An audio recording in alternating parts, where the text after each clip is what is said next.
well, the Reichstag and the refitting of the British Museum, which is so great. Well, so, that sounds great. Yeah. I want you to tell us a little bit about the collaborative process for an opera.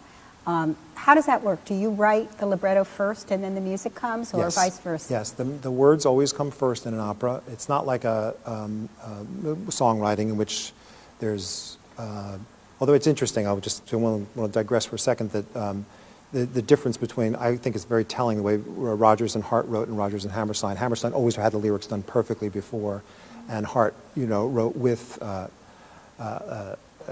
Rodgers.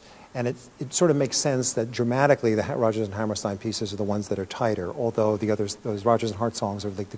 I like the Rodgers and Hart better. I know, yeah. but as pop songs, they are better. Yeah. But in terms of being Structure structurally and, sound. Anyway, with regard to opera, it's always that way, and it has been for hundreds of years. But the composer, if the composer is good at his or her job, they know what they want and what is going to bring out the music that the piece demands, or that they are able to offer to the piece. I mean, that's one of the things. Sometimes I think I come up with a solution that works really well, but it might not work well for that composer, and so I have to find another way of.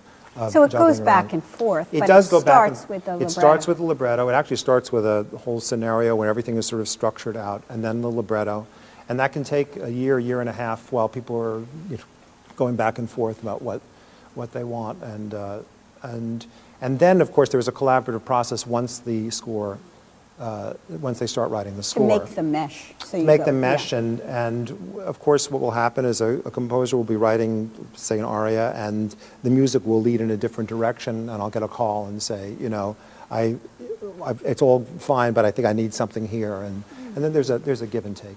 Now, does it work the same way for you when you write for your songs, where you write the lyrics and the music?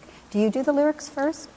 Or do you do that's it? a mishmash. Yeah. I mean, honestly, that's time I'll sit down at the piano and a song will come, and a tune will come, and then the words will be fitted to it. It's really a mishmash of different ways of working. Well, this brings me to American Anthem, which is a song that you wrote for Ken Burns's The War. It's sung by Norah Jones in that documentary. It is a wonderful song. Thank you. It has gotten tremendous play. I think you performed it at the White House? It was, Denise Graves performed it at the Smithsonian Institute for President Clinton and Mrs. Clinton at the time.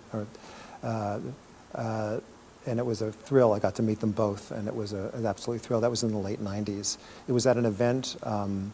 The Clintons had when they were in office, they started a public-private partnership to raise money to save American monuments and various kinds of treasures. And the actual flag that flew over Fort McHenry, the Star-Spangled Banner, was one of the things that was being curated in some way. They needed to raise money for it. And so in front of the flag that flew over Fort McHenry, Denise sang American Anthem for the first time. And then she sang it many other times for the Clintons. And then it was I was lucky enough to. Denise Graves and Norah Jones. And Nathan, of course, sang Nathan it. has sung it. And also it's the title of his first CD, American Anthem, in which he sings 4 of my songs. It's a great CD. You should go get it. I will. I mean, I have one for you, actually. Okay. But for the audience, they should go get it. It's American Anthem. I wonder if, I know this is illustrious singing company, but I wonder if you would sing it for us. It is your song. Oh my goodness. Okay, you want me to sing it first? You'll hopefully hear other people sing it, but it goes like this. It goes, all we've been given by those who came before, the dream of a nation where freedom would endure. The work and prayers of centuries have brought us to this day. What shall be our legacy? What will our children say? And then it goes into the chorus. That's beautiful. Thank you very much. It is an American anthem. Anyway, I was very fortunate because you mentioned Ken Burns. What happened was, he's told this story a number of times, but it was a very, very moving story. His father had died, and he had packed up his dad's house, I think his mother had died much earlier in his life, and Ken was driving across the country with some possessions of his dad in the car, and he heard Denise sing it on an NPR station in upstate New York. And he pulled over, and he loved the song, and he called one of his assistants. Ken Burns can call an assistant and say, do this. And I was contacted. They got my information, and I was home one day, and the phone rang, and it was Ken Burns, and he said something like, "I don't know if you know who I am." I said, "Yes, I do know who you are." And but it's great. So he did use it in the show, and also we've become friends, which has been lovely. I mean, one of the nice things about it was I wrote the song very much the way I sang it, very simply, but I don't know pop singers. I only know classical singers. Yeah. And he had the wherewithal to be able to get to Norah, and she sings it so beautifully. She sings it beautifully. She does. She and really it does. weaves its way through the documentary. Through the documentary, yes. And it's a wonderful documentary It as is, well. great. You've also done other sorts of work. You've done a children's opera and also a lyric drama with Patti LuPone entitled To Hell and Back. What was that like? That was great. It was with Jake Hagee as a composer, and what happened was it was a very unusual circumstance, I thought, in that we were writing for a Baroque chamber orchestra, the Philharmonia Baroque Orchestra in California, Northern California, and we decided to use Patti and Isabel Barakdarian, who's a fantastic opera singer. But the task that I was given was to take Ovid's Metamorphosis and update it in some way, or a section of it, and create basically a dramatic cantata for about 35 to 40 minutes of length. And I came across some great, interesting books about women who had been abused, and I used that as a framework to sort of weave the Demeter myth from Ovid's Metamorphosis, and it was quite good. So it's a wonderful piece, and Patti LuPone is spectacular. She was very generous with her time, and she was just into it and delivered a great performance, as did Isabel. So they were both just wonderful. Well, you have done so many different things, and in so many different places throughout the country, too. That's interesting. I mean, I wonder about balancing the popular versus the academic, the melodic versus the cutting edge and more, I don't know, avant-garde. Is that difficult? Is there a politics to writing music? I don't know if that's quite the word. Yes, I think there probably is, but honestly, Paula, it doesn't affect me directly, because the music that I write is very melodic and very simple, honestly, compared to the music that's written when I'm working on libretti, when I'm working with Jake Hagee, Steve Stuckey, Tobias Picker, now Jennifer Higdon. There are serious orchestral composers, serious classical composers.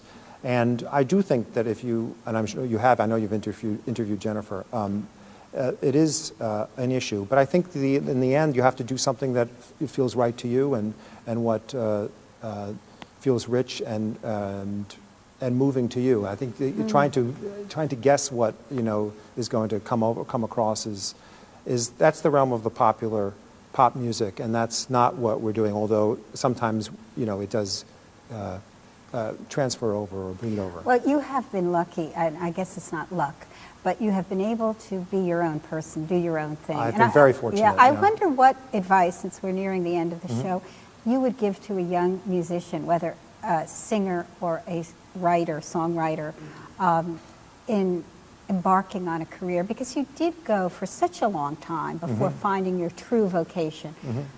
Are there any words of wisdom that you would relay? When you ask me about words of wisdom, I think of words of wisdom that I've heard and seen, and I think the Joseph Campbell line about you can climb the ladder in life, but you have to make sure it's perched on the right wall, is the one that comes to mind.